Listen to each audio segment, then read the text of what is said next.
আরেকটা ব্লগে তোমাদের অনেক অনেক স্বাগত বন্ধুরা। আমি নিবেদিতা, তোমাদের বন্ধু। তো চলে এসেছি আরেকটি ব্লগ নিয়ে। দেখো, আজ বানাচ্ছি ডালের বড়ার তরকারি বানাবো। তো ডালগুলো দেখো আমি ভিজিয়ে নিলাম, তারপর আমি ভালো করে ধুয়ে গ্রাইন্ড করে নেব। আর এদিকে দেখো সকালের খাওয়াটা আমি খেয়ে নিচ্ছি।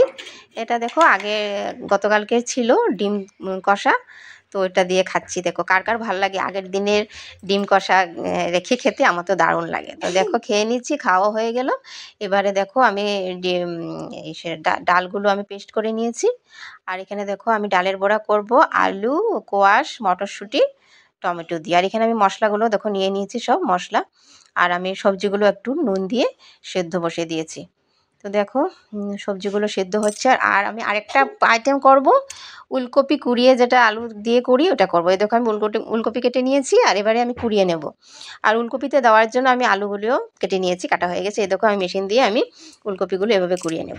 দেখো হয়েও গেছে, সুন্দর বাঁধাকপির মতো হয়েছে না? ভালো লাগে, এটা খেতে খুব ভালো লাগে। প্রায় আমি এই আইটেমটা করি বাড়িতে, শীতের দিনেও করি আর গরমের দিনেও করা হয়। উলকপি তো প্রায় সারা বছরই থাকে। তা দেখো আমি এবারে আলুটাও ভেজে নিচ্ছি।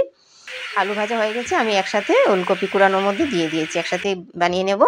আর এদিকে আমি বড়া বানানোর সবজিটাও ভেজে নিচ্ছি। দেখো তারপর আমি বড়াগুলো একে একে করে নিচ্ছি। দেখো সবগুলো কিছুটা বড়া দিয়েছি, বাকি সবগুলো একবারে করে নেব। তো দেখো বড়াগুলো করে নিচ্ছি আমি, সবগুলো বড়া আমার ভাজা হয়েও গেছে। দেখো কেমন লাগছে।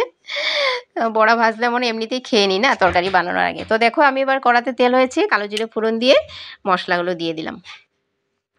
এবারে মশলাটা একটু ভাজা ভাজা হওয়ার পরে আমি সবজিগুলো দিয়ে দেব। তো দেখো মশলাটা ঘন ঘন হয়ে এসছে, মানে ভাজা হয়ে গেছে।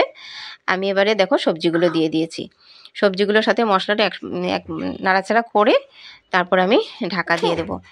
তো ঢাকা দিয়ে কিছুক্ষণ পর আমি একবারে বড়াগুলো দেখো দিয়ে দিচ্ছি। কেন কি বড়াগুলো আগে একসাথে দিয়ে দিলে কি হয়, জালটা উঠলে পরে বড়াগুলো একেবারে নরম হয়ে খেতে দারুণ লাগে খেতে কিন্তু। তো দেখো আমি বড়াগুলো আগে সবজির সাথেই দিয়ে দিলাম। তারপরে আমি দিয়ে দেব জল, ঝোলটাও দিয়ে দিচ্ছি।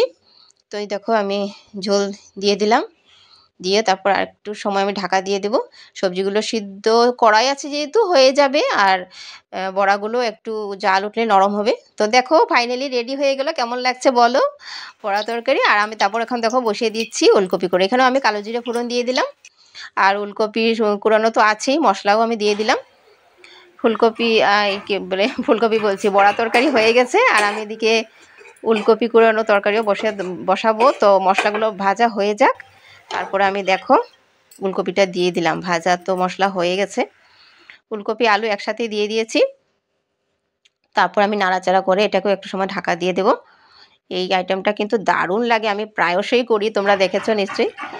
আমাদের বাড়িতে সবাই খেতে ভীষণ ভালোবাসে, আমারও দারুণ লাগে। তো দেখো হয়ে গেছে। কেমন লাগছে? বাঁধাকপির মতো লাগে না? আমাদের বাড়িতে বাঁধাকপি খাওয়া হয় না, তো উলকপিকেই বাঁধাকপির মতো করে দারুণ লাগে কিন্তু। তোমরা করে খেয়ে দেখো, বাঁধাকপির মতোই। বন্ধুরা আমার রান্না কমপ্লিট হয়ে গেল। তো আজকের ভিডিওটা তোমাদের কেমন লাগলো? আশা করি ভালোই লেগেছে। আর ভালো লাগলে অবশ্যই লাইক, কমেন্ট, শেয়ার করতে ভুলো না।